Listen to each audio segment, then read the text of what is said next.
Hi guys, welcome back to my YouTube channel. ಎಲ್ಲರೂ ಹೇಗಿದ್ದೀರಾ? ಚೆನ್ನಾಗಿದ್ದೀರಾ ಅಂತ ಅಂದ್ಕೊತೀನಿ. ಇದು ಶನಿವಾರದ ವ್ಲಾಗ್ ಆಗಿರುತ್ತೆ. ಪಾಪುಗೆ ಇವತ್ತು ಮುಡಿ ಕೊಡಬೇಕು, ಅದಕ್ಕೆ 4 ಗಂಟೆಗೆ ಎದ್ದು ಎಲ್ಲ ಸ್ನಾನ ಮಾಡಿ ರೆಡಿಯಾಗಿದ್ದೀವಿ. ಮಧ್ಯದಲ್ಲೆಲ್ಲೂ ವ್ಲಾಗ್ ಮಾಡಲಿಲ್ಲ. 4 ಗಂಟೆ 5 ಗಂಟೆ ಆಗಿತ್ತು ನಾವು ಹೊರಡೋ ಅಷ್ಟರಲ್ಲಿ. ಬಸ್ ಸಿಕ್ತು ಕರೆಕ್ಟಾಗಿ ಟೈಮ್ಗೆ. ಬಸ್ಸಿಂದ ಹೊರಟು ಮೈಸೂರಿಗೆ ಬಂದಿದ್ದೀವಿ. ಇವಾಗ ಒಂಟಿಕೊಪ್ಪಲಲ್ಲಿ ನಾವು ಪಾಪುಗೆ ಮುಡಿ ಕೊಡ್ತಾ ಇರೋದು, ವೆಂಕಟರಮಣ ಸ್ವಾಮಿ ದೇವಸ್ಥಾನದಲ್ಲಿ. ತಿರುಪತಿಗೆ ಹೋಗೋಣ ಅಂತ ಅಂದ್ಕೊಂಡಿದ್ವಿ, ಬಟ್ ಇವಾಗಿನ ಸಿಚುವೇಷನಲ್ಲಿ ಹೋಗೋಕ್ಕಾಗಲ್ಲ, ತುಂಬ ರಶ್ ಇರುತ್ತೆ. ಮತ್ತು ಪಾಪುನು ಚಿಕ್ಕವಳಾಗಿರೋದ್ರಿಂದ ಸ್ವಲ್ಪ ರಿಸ್ಕ್ ಆಗುತ್ತೆ ಎಲ್ಲರಿಗೂ ಅಂದ್ಬಿಟ್ಟು ನಾವು ಬೇಡ, ಇವಾಗ ಇಲ್ಲೇ ಮಾಡಿಸ್ಕೊಳ್ಳೋಣ ಅಂದ್ಬಿಟ್ಟು ಒಂಟಿಕೊಪ್ಪಲಲ್ಲೇ ಇಲ್ಲೂ ವೆಂಕಟರಮಣ ಸ್ವಾಮಿನೇ ಇರೋದ್ರಿಂದ ಇಲ್ಲೇ ಮಾಡಿಸೋಣ ಅಂತ ಇಲ್ಲೇ ಮಾಡಿಸ್ತಾ ಇದ್ದೀವಿ. ಇವಾಗ ಮೈಸೂರಿಗೆ ಬಂದಿದ್ದೀವಿ. ಇವಾಗ ಆಟೋಗೆ ಹೋಗಬೇಕು, ಅದಕ್ಕೆ ನಡ್ಕೊಂಡು ಹೋಗ್ತಾ ಇದ್ದೀವಿ ಆಟೋ ಸ್ಟ್ಯಾಂಡ್ಗೆ.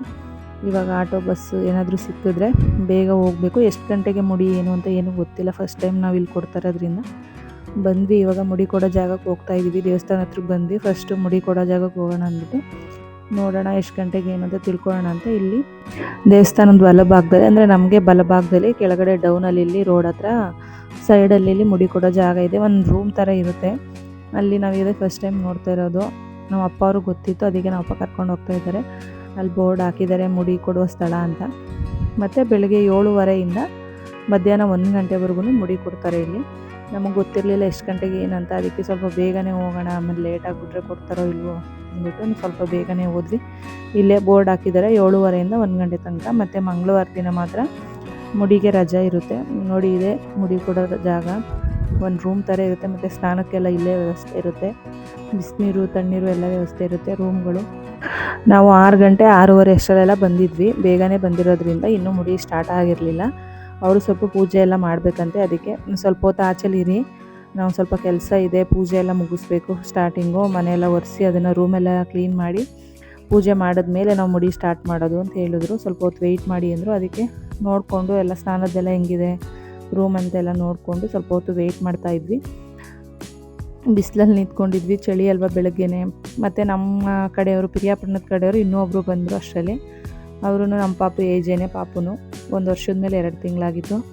ಅವರು ನಾವು ಕೊಡಬೇಕು ಅಂತ ಅಂದ್ಕೊಂಡು ಲೇಟಾಗಿ ಇವಾಗ ಕೊಡ್ತಾಯಿದ್ದಾರೆ. ನಮ್ಮ ಥರನೇ ಮುಡಿ ಕೊಡಬೇಕು ಅಂದಾಗ 1 ವರ್ಷದಲ್ಲೇ ಕೊಡಬೇಕು. ಬಟ್ ಅದು ಇದು ಪ್ರಾಬ್ಲಮ್ಗಳಾಗಿ ಫಂಕ್ಷನ್ಸ್ಗಳೆಲ್ಲ ಬಿದ್ದು ಸ್ವಲ್ಪ ಲೇಟ್ ಆಯಿತು. ಇವಾಗ ಕೂತಿದ್ದೀವಿ. ಪಾಪುಗೆ ನಾನೇ ಕೂರಿಸ್ಕೊಂಡು ಕೊಡ್ಸೋಣ ಅಂತ ಮೊಬೈಲಲ್ಲಿ ಅದು ಇದು ಹಾಕ್ಕೊಂಡು ಕೂತಿದ್ದೀನಿ, ನೋಡ್ಕೊಂಡು ಹೆಂಗೋ ಅವಳಿಗೆ ಗೊತ್ತಿಲ್ಲದರ ಥರ ಮಾಡಿಸೋಣ ಅಂತ. ಬಟ್ ಅವರು ಮಾಡೋಕ್ಕೆ ಬಿಡಲಿಲ್ಲ, ಫೋನೆಲ್ಲ ನೋಡ್ಸೋಕ್ಕೆ ಬಿಡಲಿಲ್ಲ. ಫೋನ್ ಏನೂ ಇಟ್ಕೊಬೇಡಿ, ಏನು ಸಮಾಧಾನ ಮಾಡೋದು ಆ ಥರ ಎಲ್ಲ ಏನೂ ಮಾಡಬೇಡಿ. ಯಾರು ಎದುರುಕೊಳ್ದೆ ಇರೋರು ಇದ್ದರೆ, ಯಾರಾದರೂ ಏನು ಬೇಜಾರು ಮಾಡ್ಕೊಳ್ಳಲ್ಲ ಅನ್ನೋರು ಇದ್ದರೆ ಅವರು ಬಂದು ಕೂತ್ಕೊಳ್ಳಿ, ಇಬ್ಬರಾಳಿರಿ.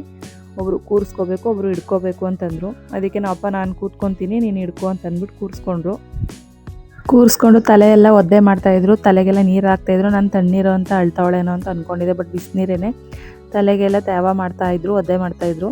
ಫುಲ್ ಅಳಕ್ಕೆ ಸ್ಟಾರ್ಟ್ ಮಾಡಿಬಿಟ್ಟು ಆವಾಗಲೇ ಮೈಗೆಲ್ಲ ತಣ್ಣೀರು ಬೀಳ್ತಾಯಿತ್ತಲ್ಲ, ನೀರು ಬೀಳ್ತಾಯಿತ್ತಲ್ಲ ಬಿಸಿನೀರು, ಅದಕ್ಕೇ ಅಳಕ್ಕೆ ಸ್ಟಾರ್ಟ್ ಮಾಡಿಬಿಟ್ಲು. ನಮ್ಮಪ್ಪ ನೋಡೋಕ್ಕಾಗ್ತಾ ಇರಲಿಲ್ಲ ನಮ್ಮ ಅಪ್ಪನಿಗೆ. ಅವಳು ಜಾಸ್ತಿ ಜೋರಾಗಿ ಹತ್ಲು, ಅವಳು ಮುಡಿ ಕೊಡೋವರೆಗೂ ಸಖತ್ ಹತ್ಲು. ಅದಕ್ಕೆ ನಮ್ಮಪ್ಪ ನನ್ನ ಕೈಲಾಗೋದಿಲ್ಲ, ನಾನು ಕೂತ್ಕೊಳ್ಳಲ್ಲ, ನೀನೇ ಕೂತ್ಕೊ ಅಂತ ನಮ್ಮ ಅಮ್ಮನ ಕೂತ್ಬಿಟ್ರು. ನಮ್ಮಪ್ಪ ಆಡೋದು ನೋಡ್ಬಿಟ್ಟು ಅವರು, ನೀವು ಬೇಡ ಎದ್ದೋಗಿ, ನೀವು ಈ ಥರ ಎಲ್ಲ ಆಡೋರಾದರೆ ಪಾಪು ಮುಡಿ ಕೊಡ್ಸೋಕ್ಕಾಗಲ್ಲ, ನೋವಾಗ್ಬಿಡುತ್ತೆ, ಬ್ಲೇಡ್ ಹೊಡೆದ್ಬಿಡುತ್ತೆ, ಬೇಡ ಯಾರಾದರೂ ಬೇರೆಯವ್ರು ಬನ್ನಿ ಅಂದರು.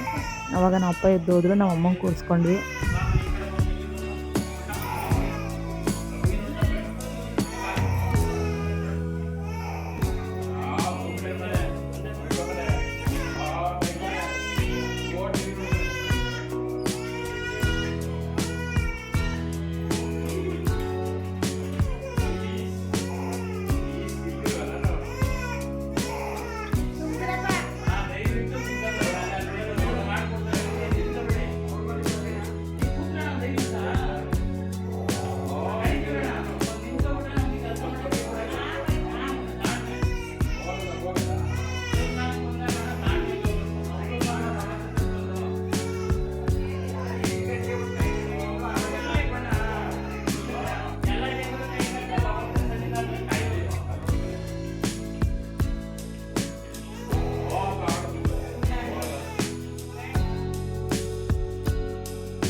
ಫುಲ್ಲು ಅಳಕ್ಕೆ ಸ್ಟಾರ್ಟ್ ಮಾಡಿಬಿಟ್ಲು. ವೀಡಿಯೋ ನಮ್ಮ ಅಮ್ಮನೇ ಮಾಡ್ತಾಯಿದ್ರು. ಬಟ್ ನಮ್ಮ ಅಮ್ಮ ಬಂದಮೇಲೆ ಇನ್ಯಾರು ವೀಡಿಯೋ ಮಾಡೋಕ್ಕೆ ಹೋಗಲಿಲ್ಲ. ನಮ್ಮ ಅಪ್ಪ ಆಚೆ ಹೊಂಟೋದ್ರು. ಅದಕ್ಕೇ ಮುಡಿ ಕೊಡುವಾಗ ವೀಡಿಯೋ ಮಾಡೋಕ್ಕಾಗಲಿಲ್ಲ. ಮೊದಲೇ ಮಾಡ್ಕೊಂಡ್ವಿ ಅಷ್ಟೇ.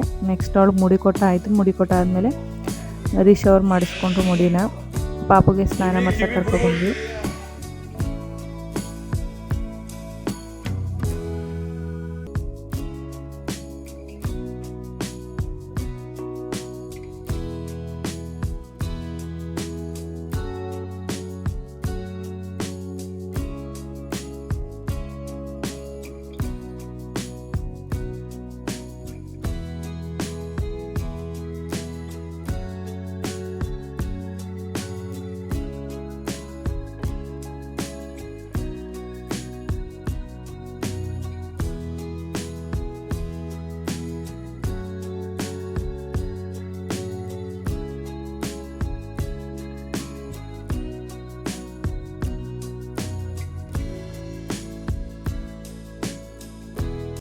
ಪಾಪುಗೆ ಮುಡಿಯೆಲ್ಲ ಆಯಿತು. ಸ್ನಾನನೂ ಮಾಡಿಸಿ ಬಟ್ಟೆ ಹಾಕಿದ್ದೆ. ನಮ್ಮ ಅಪ್ಪ ಆಲ್ರೆಡಿ ಸ್ನಾನ ಮಾಡಿಸಿದ ತಕ್ಷಣ ಅವಳು ಅಳ್ತಾ ಇರೋದು ನೋಡ್ಬಿಟ್ಟು ಅಳೋದು ನಿಲ್ಸೋಕ್ಕೆ ದೇವಸ್ಥಾನ ಒಳಗಡೆ ಎಲ್ಲ ಕರ್ಕೊಂಡೋಗಿ ಆಗಲೇ ಒಂದು ರೌಂಡ್ ಹೊಡ್ಸ್ಕೊಂಡು ಬಂದುಬಿಟ್ಟಿದ್ರು. ನಾವಿನ್ನೂ ಪೂಜೆನೇ ಮಾಡಿಸಿರಲಿಲ್ಲ. ಅವಳು ಅಳೋದು ನಿಲ್ಲಿಸ್ಲಿ ಅಂತ ಒಂದು ರೌಂಡ್ ಕರ್ಕೊಂಡು ಹೋಗಿದ್ರು. ಇವಾಗ ನಾವು ರಿಶ್ದೂ ಸ್ನಾನ ಎಲ್ಲ ಆದಮೇಲೆ ಮುಡಿ ಕೊಟ್ಟು ಸ್ನಾನ ಆದಮೇಲೆ ಪೂಜೆ ಸಾಮಾನೆಲ್ಲ ತೊಗೊಂಡು ಇವಾಗ ದೇವಸ್ಥಾನದೊಳಗಡೆ ಹೋಗ್ತಾಯಿದ್ವಿ. ರಶ್ ಏನಿರಲಿಲ್ಲ ಜಾಸ್ತಿ. ಸ್ವಲ್ಪ ಬೇಗನೆ ಹೋಗಿರೋದ್ರಿಂದ ಯಾರೇ ಆಗಲಿ ಮುಡಿ ಕೊಡುವಾಗ ಏನಾದರೂ ಪೂಜೆ ಇದ್ದಾಗ ಸ್ವಲ್ಪ ಬೇಗನೆ ಬರಬೇಕು. ಇಲ್ಲಾಂದರೆ ತುಂಬ ಜನ ರಶ್ ಇರ್ತಾರೆ. ಮತ್ತು 12 ಗಂಟೆಗೆಲ್ಲ ಕ್ಲೋಸ್ ಆಗುತ್ತೆ ಇಲ್ಲಿ. ಮತ್ತು 5 ಗಂಟೆಗೇ ಸ್ಟಾರ್ಟ್ ಆಗೋದು.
ನಮ್ಮ ಕಡೆ ಏನಂದರೆ ಮಕ್ಳಿಗೆ ಏನಾದರೂ ಮುಡಿ ಕೊಟ್ಟರೆ ತಂದೆನೂ ಕೊಡಿಸ್ಕೊತಾರೆ. ಮನೆಯವ್ರು ಯಾರಾದರೂ ಕೊಡಿಸ್ಕೊಬೋದು ಮತ್ತು ತಂದೆನೂ ಕೊಡಿಸ್ಕೊತಾರೆ.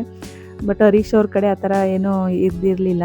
ಸಂಪ್ರದಾಯ ಏನಿರಲಿಲ್ಲ. ಸಂಪ್ರದಾಯ ಅಂತ ಏನಿಲ್ಲ. ಬಟ್ ನಮ್ಮ ಕಡೆ ಎಲ್ಲ ಕೊಟ್ಟಾಗ ಮಕ್ಕಳು ಕೊಟ್ಟಾಗ ತಂದೆನೂ ಕೊಡ್ತಿದ್ರು. ಅದಕ್ಕೆ ಕೊಡಿ ಅಂತ ಹೇಳಿದ್ವಿ.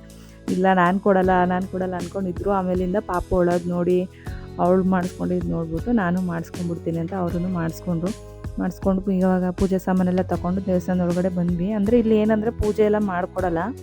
ನಾವೇ ಕಾಯಿ ಹೊಡ್ಕೊಂಡು ಒಳಗಡೆ ತೊಗೊಂಡು ಹೋಗಬೇಕು. ಅಂದರೆ ದೊಡ್ಡ ಪೂಜೆ ಏನಾದರೂ ಇದ್ದರೆ ಅಷ್ಟೇ ಮಾತ್ರ ಮಾಡ್ಕೊಳ್ತಾರೆ. ಇಲ್ಲಾಂದರೆ ಚಿಕ್ಕ ಪುಟ್ಟ ಈ ಥರ ಚಿಕ್ಕ ಪೂಜೆ ಎಲ್ಲ ಮಾಡ್ಕೊಡೋದಿಲ್ಲ.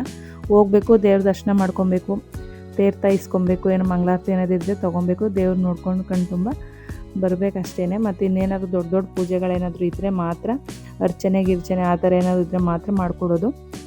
ಒಳಗಡೆ ವೀಡಿಯೋ ಎಲ್ಲ ಏನು ಮಾಡೋಂಗಿರಲಿಲ್ಲ. ಅಲ್ಲೇ ಬೋರ್ಡ್ ಹಾಕಿದ್ರು ಕ್ಯಾಮ್ರಾ ಏನು ಅಲೋವಿಲ್ಲ ಅಂತ. ಬಟ್ ಆದ್ರೂ ನೋಡಿಕೊಂಡು ನಿಧಾನಕ್ಕೆ ನಾನು ಸ್ವಲ್ಪ ಕದ್ದು ವೀಡಿಯೋಗಳನ್ನ ಮಾಡ್ಕೊಂಡಿದ್ದೀನಿ.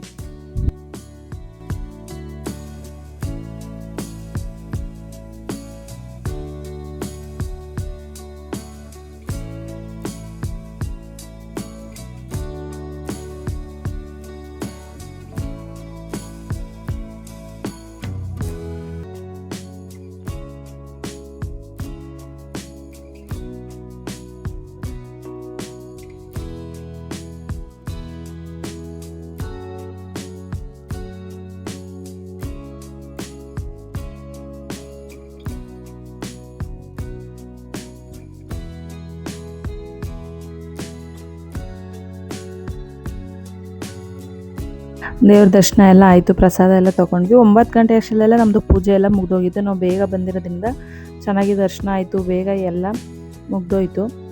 ದೇವ್ರು ನೋಡ್ಕೊಂಡು ಇವಾಗ ಸ್ವಲ್ಪ ಹೊತ್ತು ದೇವಸ್ಥಾನದ ಹತ್ರ ಕೂತ್ಕೊಂಡು ನೋಡೋಣ ಅಂತ ಅಂದ್ಕೊಂಡು, ಮನೇಲಿ ಸ್ವಲ್ಪ ಕೆಲಸ ಇತ್ತು, ಸ್ವಲ್ಪ ಬೇಗನೆ ಹೋಗೋಣ ಅಂದ್ಬಿಟ್ಟು ಅಪ್ಪ ಹೊರಡಿ ಇವಾಗ ಟೈಮ್ ಆಗುತ್ತೆ ಅಂದ್ಬಿಟ್ಟು ಸ್ವಲ್ಪ ದೇವಸ್ಥಾನದ ಹತ್ರ ಕೂತ್ಕೊಂಡು ಮಾತಾಡಿಕೊಂಡು ಆಮೇಲೆ ದೇವಸ್ಥಾನದಿಂದ ಹೊರಟ್ವಿ. ಇನ್ನೂ ಏನು ತಿಂಡಿ ಏನು ಮಾಡಿರಲಿಲ್ವಲ್ಲ, ಹೋಗ್ತಂಗೆ ಅಂದರೆ ತಿಂಡಿ ತಿಂದ್ಕೊಂಡು ಹೊರಡೋಣ ಅಂದ್ಬಿಟ್ಟು ಬಸ್ ಸ್ಟಾಪಿಗೆ ಬಂದ್ಬಿಟ್ವಿ. ಬಂದು ಬಸ್ ಹತ್ಕೊಂಡು ಊರಿಗೆ ಬಂದ್ವಿ. ಈ ಒಂದು ವ್ಲಾಗ್ನ ನಾನು ಇಲ್ಲಿಗೆ ಎಂಡ್ ಮಾಡ್ತಾಯಿದ್ದೀನಿ. ಇವತ್ತು ಮುಡಿದು ಒಂದು ವ್ಲಾಗ್ ಆಗಿರುತ್ತೆ ಅಷ್ಟೇ, ಚಿಕ್ಕ ವ್ಲಾಗು. ನಿಮಗೆಲ್ರಿಗೂ ಇಷ್ಟ ಆಗಿದೆ ಅಂತ ಅಂದ್ಕೊತೀನಿ. ಇಷ್ಟ ಆಗಿದೆ ಪ್ಲೀಸ್ ಲೈಕ್ ಮಾಡಿ, ಶೇರ್ ಮಾಡಿ ಮತ್ತು ಕಮೆಂಟ್ ಮಾಡಿ. ಯಾರಾದರೂ ಹೊಸಬ್ರು ನನ್ನ ಚಾನಲ್ನ ನೋಡ್ತಾ ಇದ್ದರೆ ಪ್ಲೀಸ್ ನನ್ನ ಚಾನಲ್ನ ಸಬ್ಸ್ಕ್ರೈಬ್ ಮಾಡಿಕೊಂಡು ನನ್ನ ವೀಡಿಯೋಸ್ಗಳನ್ನ ನೋಡಿ ಅಂತ ಕೇಳ್ಕೊತೀನಿ. ಮತ್ತು ನಾನು ನಿಮಗೆ ಮುಂದಿನ ವೀಡಿಯೋದಲ್ಲಿ ಸಿಗ್ತೀನಿ. ಅಲ್ಲಿವರೆಗೂ take care, bye, thank you.